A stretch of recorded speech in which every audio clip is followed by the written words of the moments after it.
Every morning, just as the first light kissed the sleepy town of Meadowridge, a little girl named Lily could be seen walking down Maple Street with her 3 dogs, Max, a big golden retriever, Daisy, a sprightly beagle, and Coco, a tiny brown mutt with curious eyes.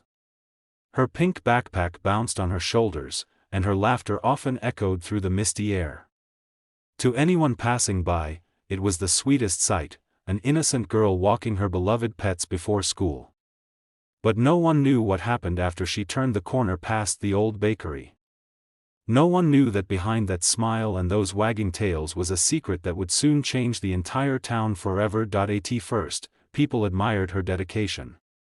Such a responsible little girl, Mrs. Jenkins, the baker, would say every morning, handing her a warm bun for free. "Your parents must be proud." Lily would smile shyly, take the bun, and whisper, "Thank you, ma'am," before hurrying off. But if anyone had followed her, really followed her, they would have noticed that she never actually went to school after those morning walks. She disappeared beyond the rusted gates of an abandoned farmhouse at the end of Willow Lane. Inside that crumbling house, sunlight filtered through broken windows, landing on a patchwork of blankets, books, and food containers. There, in the quiet heart of decay, lived Lily's secret, her little brother, Sam. He was only 6, with hair as wild as the dog's fur and eyes that looked far older than they should have. Sam coughed softly from under a pile of blankets as Lily entered with her dogs trotting behind her. She set down the food she'd collected, a roll, an apple, and a bottle of milk she'd managed to get from Mrs. Jenkins. "Morning, Sammy," she whispered. He smiled weakly. "You got Daisy her walk?" "All 3, she said proudly. "They behaved this time." Sam giggled. But behind her smile, Lily carried a heavy weight. Their parents had died in a car accident nearly a year ago. With no relatives willing to take them, the 2 children were split up in foster care, until Lily ran away and found Sam in a crowded shelter. Since then, they'd been surviving on their own, pretending everything was fine. She'd told everyone at the bakery and the neighbors that she walked the dogs for a family down the street. It wasn't true. She'd found them abandoned too, tied near the farmhouse, hungry and shivering. They'd become her family. Every day followed the same pattern: morning walks, food collection, and hiding.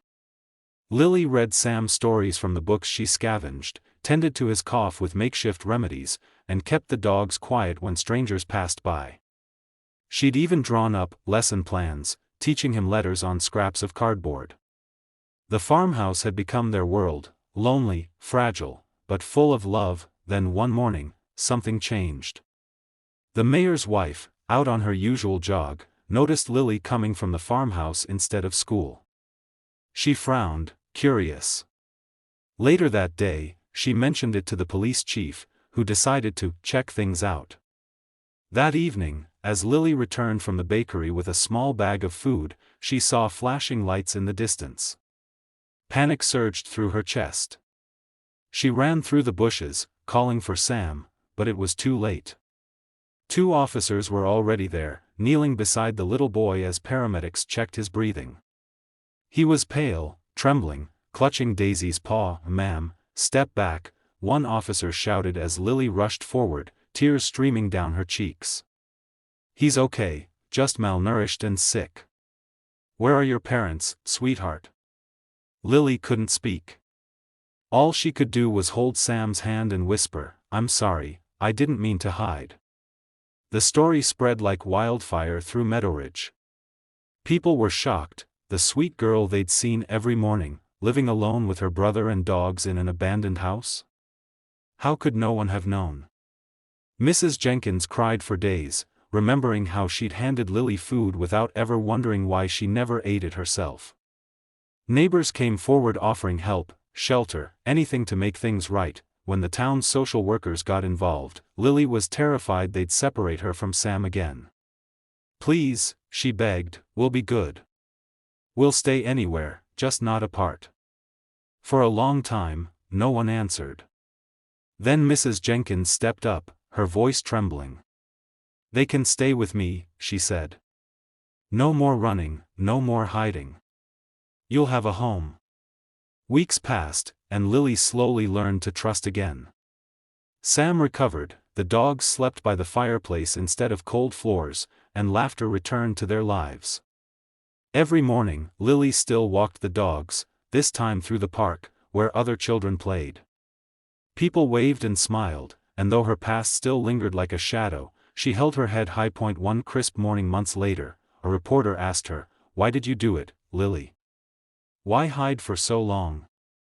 She looked down at her dogs, then at Sam, who was giggling in the distance. "Because sometimes," she said softly, "the world doesn't notice the people who need help the most. I didn't want us to be forgotten." The video of her story spread online, touching millions of hearts. Donations poured in, and soon Meadowridge's abandoned farmhouse was turned into Lily's Haven, a shelter for lost and homeless children and animals, and every dawn, just as the sun began to rise, a little girl could still be seen walking her dogs down Maple Street, not out of fear anymore, but hope. She'd wave to the neighbors, smile, and whisper to herself, "We're finally home." And that's why, even years later, when people in town hear the sound of little feet and paws in the morning mist, they stop and remember the girl who once hid a heartbreaking secret, and turned it into something beautiful.